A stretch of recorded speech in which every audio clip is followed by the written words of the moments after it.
Hi ಸ್ನೇಹಿತರೆ, ಎಲ್ರಿಗೂ ನಮಸ್ಕಾರ. ಇವತ್ತಿನ ವಿಡಿಯೋದಲ್ಲಿ ಬಾದಾಮಿ ಹಾಲು ಪೌಡ್ರನ್ನ ಮನೆಯಲ್ಲಿ ತುಂಬಾ ಸುಲಭವಾಗಿ ಅರ್ಧ ಕೆಜಿಯಷ್ಟು ಬಾದಾಮಿ ಹಾಲು ಪೌಡ್ರನ್ನ ಇವತ್ತು ಮಾಡೋದನ್ನ ತೋರಿಸ್ತಾ ಇದ್ದೀನಿ.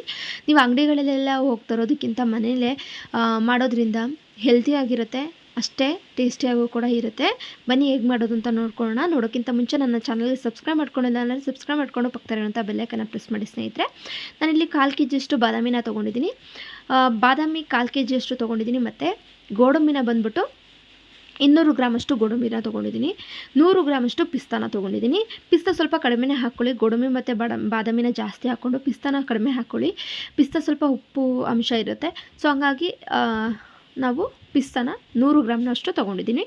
ಇಷ್ಟನ್ನು ಕೂಡ ಕಡಿಮೆ ಉರಿ ಮಾಡಿಕೊಂಡು ನಾವು ಚೆನ್ನಾಗಿ ಹುರ್ಕೋಬೇಕು. ಕಡಿಮೆ ಹುರಿಯಲ್ಲೇ ಹುರ್ಕೋಬೇಕು. ನೀವು ಹೈ ಫ್ಲೇಮ್ ಮಾಡಿಕೊಂಡು ಪಟ್ಟಂತ ನೀವು ಹುರಿದ್ಬಿಟ್ಟು ತೆಗ್ದಿರೋ ಅಂಥದ್ದಲ್ಲ. ಏಕೆಂದರೆ ತುಂಬ ದಿನ ನಾವು ಇದನ್ನು ಇಡ್ತೀವಿ.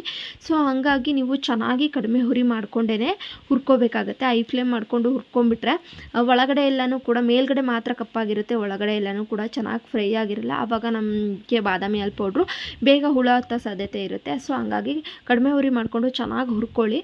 ಇದನ್ನು ಏನಿಲ್ಲ ಅಂತಂದರೂ 1 ರಿಂದ 1.5 ತಿಂಗಳು ನಾವು ಮಾಡೋವಂಥ ಬಾದಾಮಿ ಪೌಡ್ರನ್ನ ಇಟ್ಕೊಂಡು ಆರಾಮಾಗಿ ಬಳಸ್ಬೋದು.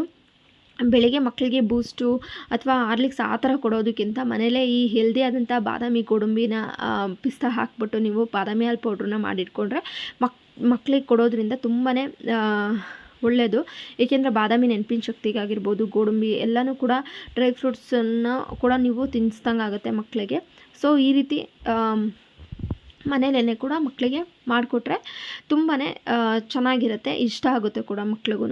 ನಾವೀಗ ಬಾದಾಮಿ ಹಾಲು ಪೌಡ್ರನ್ನ ಮಾಡಲಿಕ್ಕೆ ಇದೇನು ಬಾದಾಮಿ ಅಥವಾ ಗೋಡಂಬಿ ಎಲ್ಲನೂ ಕೂಡ ಹುರ್ಕೊಂಡಿದ್ದಾದಮೇಲೆ ನಾವು ತಣ್ಣಗೆ ಹಾಕಿ ಬಿಡಬೇಕಾಗುತ್ತೆ. ನೋಡಿ, ಈಗ ಆಲ್ಮೋಸ್ಟ್ ನಾನು ಒಂದು 1/4 ಗಂಟೆ ಕಾಲ ನಾನು ಹುರ್ಕೊಂಡಿದ್ದೀನಿ. ಕಡಿಮೆ ಉರಿ ಮಾಡಿಕೊಂಡು ಈ ರೀತಿ ಕಲರ್ ಚೇಂಜ್ ಆಗೋವರೆಗೂ ಕೂಡ ಚೆನ್ನಾಗಿ ಹುರ್ಕೋಬೇಕು. ಹುರ್ಕೊಂಡಿದ್ದಾದಮೇಲೆ ನಾವು ಇದನ್ನು ತಣ್ಣಗೆ ಹಾಕಿ ಬಿಡಬೇಕಾಗತ್ತೆ. ನೀವು ಹುರ್ಕೊಂಡಿದ್ದ ತಕ್ಷಣ ನೀವು ಪುಡಿ ಮಾಡಿಬಿಟ್ರೆ ಎಲ್ಲ ಮುದ್ದೆ ಥರ ಆಗಿಬಿಡುತ್ತೆ. ಈಗ ನಾವು ಹುರಿದಿರೋ ಅಂಥ ಹದ ನೋಡಿ ಈ ರೀತಿ ಇರಬೇಕು. ಕಲರ್ ಈ ರೀತಿ ಚೇಂಜ್ ಆಗಿರಬೇಕು. ಈ ರೀತಿ ಹುರ್ಕೊಂಡಿದ್ದಾದಮೇಲೆ ಒಂದು ತಟ್ಟೆಗೆ ನಾನು ಹಾಕೋತಾ ಇದ್ದೀನಿ. ಇದನ್ನು ಪೂರ್ತಿ ತಣ್ಣಗಾದಮೇಲೆ ನಾವು ಪೌಡ್ರ್ ಮಾಡಬೇಕಾಗತ್ತೆ.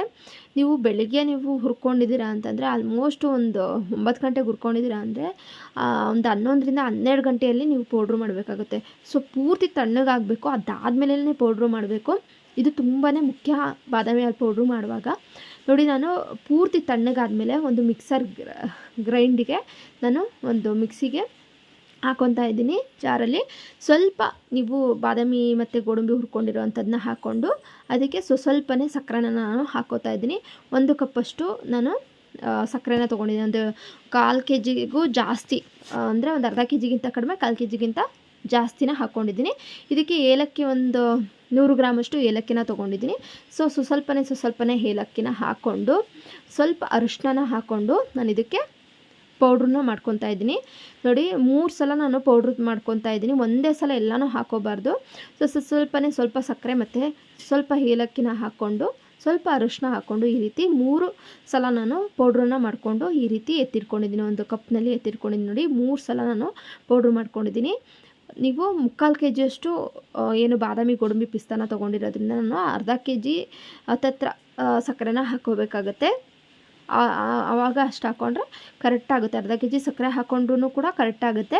3/4 ಕೆಜಿಯಷ್ಟು ನೀವು ಬಾದಾಮಿ ಗೋಡಂಬಿ ಎಲ್ಲ ಸೇರಿಸಿ 3/4 ಕೆಜಿ ಆಗಿದೆ ಅಂದರೆ ಅರ್ಧ ಕೆಜಿ ಸಕ್ಕರೆ ಹಾಕೊಂಡ್ರೆ ನಮಗೆ ಸ್ವೀಟು ಕರೆಕ್ಟಾಗುತ್ತೆ. ನೋಡಿ, ಈಗ ನಾನು ಈ ರೀತಿ ಪೌಡ್ರು ಮಾಡ್ಕೊಂಡು ಆದಮೇಲೆ ನಾವು ಮೇಲ್ಗಡೆ ಸ್ವಲ್ಪ ಹೆಚ್ಚಿರೋ ಅಂಥ ಗೋಡಂಬಿ ಮತ್ತು ಪಿಸ್ತಾ ಬಾದಾಮಿನ ಮೇಲ್ಗಡೆ ಉದುರಿಸ್ಕೊಂಡು ಸ್ವಲ್ಪ ಕೇಸರಿ ದಳಗಳನ್ನ ಹಾಕ್ಕೊಂಡ್ರೆ ನಮ್ಮ ಬಾದಾಮಿ ಹಾಲು ಪೌಡ್ರು ತುಂಬಾ ರುಚಿಯಾಗಿ ರೆಡಿಯಾಗಿದೆ. ತುಂಬಾ ಹೆಲ್ದಿ ಆದಂತಹ ಒಂದು ಬಾದಾಮಿ ಹಾಲು ಪೌಡ್ರ್ ಅಂತಲೇ ಹೇಳ್ಬೋದು. ಯಾವುದೇ ಟೇಸ್ಟಿಂಗ್ ಪೌಡ್ರ್ ಇರಲ್ಲ, ಏನಿರಲ್ಲ, ಕೆಮಿಕಲ್ಸ್ ಇರಲ್ಲ. ಮನೆಯಲ್ಲೇ ಈ ರೀತಿ ಮಾಡ್ಕೊಡೋದ್ರಿಂದ ಮಕ್ಕಳಿಗೆ ತುಂಬಾ ಹೆಲ್ದಿಯಾಗಿರುತ್ತೆ. ನಮಗೆ ಅಂಗಡಿಯಲ್ಲಿ ಸಿಗೋ ರೀತಿಯೇ ಟೇಸ್ಟು ಕೂಡ ಇರುತ್ತೆ, ನೋಡೋಕ್ಕೂ ಕೂಡ ಚೆನ್ನಾಗಿರುತ್ತೆ. ಅರಿಶಿನ ಹಾಕ್ಕೊಳ್ಳಿ. ಅರಿಶಿನ ಕಲರ್ಗೂ ಒಳ್ಳೆಯದು, ಹಂಗೆ ಹೆಲ್ದಿ ಕೂಡ. ಹಂಗಾಗಿ ಅರಿಶಿನ ಹಾಕೋದ್ರಿಂದ ಕಲರ್ ಕೂಡ ಬರುತ್ತೆ. ಸೊ ಹಂಗಾಗಿ ನೀವು ಅರಿಶಿನ ಪುಡಿ ಮತ್ತು ಏಲಕ್ಕಿನ ಹಾಕೋದ್ರಿಂದ ಫ್ಲೇವರ್ ಕೂಡ ಚೆನ್ನಾಗಿರುತ್ತೆ.